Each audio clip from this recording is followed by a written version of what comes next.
When it comes to growing your business, there's two ways you can actually grow it, but most people focus on the growth side of things. So today I'm going to show you the difference between growing and maximizing. So when you grow your business, what you're doing there is trying to acquire new customers. Obviously, most of the time that means spending on ads. That means putting a lot of money into marketing. That's creating content.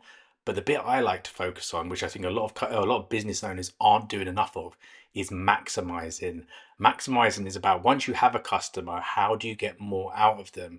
That could be in terms of like building bigger bundles on that first purchase. It could be upsells, it could be selling them warranties, it can be multiple ways of just adding more value. A lot of people build out an ecosystem around their initial product. So it might be you buy a speaker that comes with an additional battery, or you buy one flavor of a product and suddenly you can add two or three extra flavors on top. It's finding complementary ways of making that first purchase a lot bigger and making sure that as they continue to buy in the future, you can keep that basket really solid. Another way of like maximizing is making sure you get that second purchase. A lot of businesses, I think there's a stat that says that 40 to 80% of actual ecom products um, only get bought once. And I think that's a really tough business to be in if every single time you've got to acquire a new customer to create revenue. Like the goal is that you get a customer, they buy and they buy and they buy and they keep coming back, because if you've spent that money on acquiring them,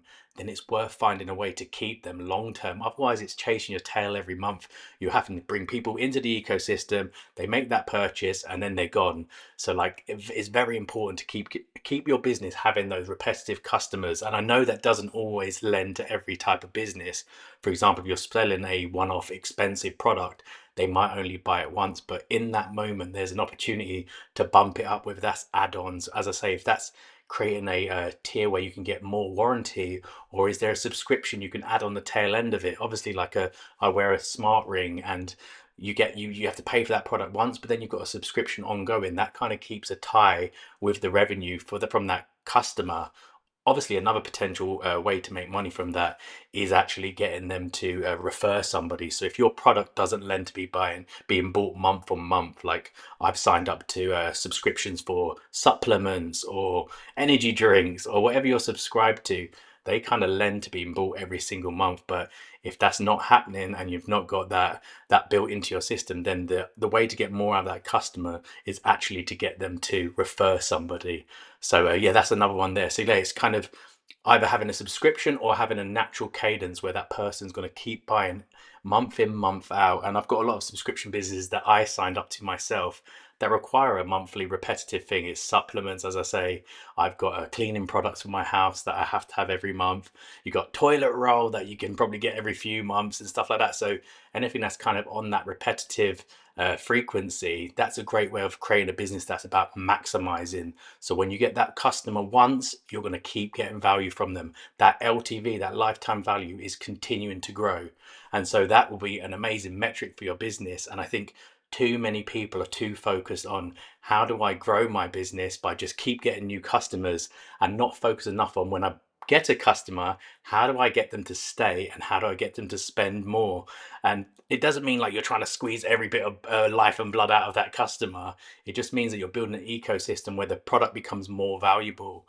When I spoke about how I use height supplements, slowly by slowly they keep adding in different products around it. It might be a magnesium, it might be a one that helps with like focus and energy. I see like baby products that I bought in the past, they start with like a bath in, like a shower gel, or they start with like bath bubbles and then suddenly you build out to cotton buds or nappies and stuff like that. So I think that's how those businesses are thinking about, well, we have the customer, we have their data, we know what they're buying, we know what they care about, how do we add more things into that ecosystem?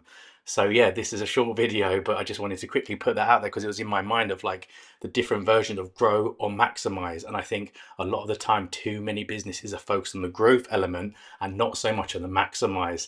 And it's about making sure that if you're going to spend your money on acquiring a customer, how do you get more out of them, and how do you and how will that actually help your business grow, but also add value to your business? Because when that customer comes in, they're going to stay long term. They've got a lot more weight to them, a lot more value and revenue in that to bring into your business. So yeah, quick video on that. And it's kind of looking at what you're doing in your business right now. Are you very focused on growing, or are you figuring out how to maximize the customers that you've already acquired? So if this is something you probably need help with, and you'd like to look at that in a more holistic way with me as your unofficial co-founder, then send me a DM and I'll be happy to help.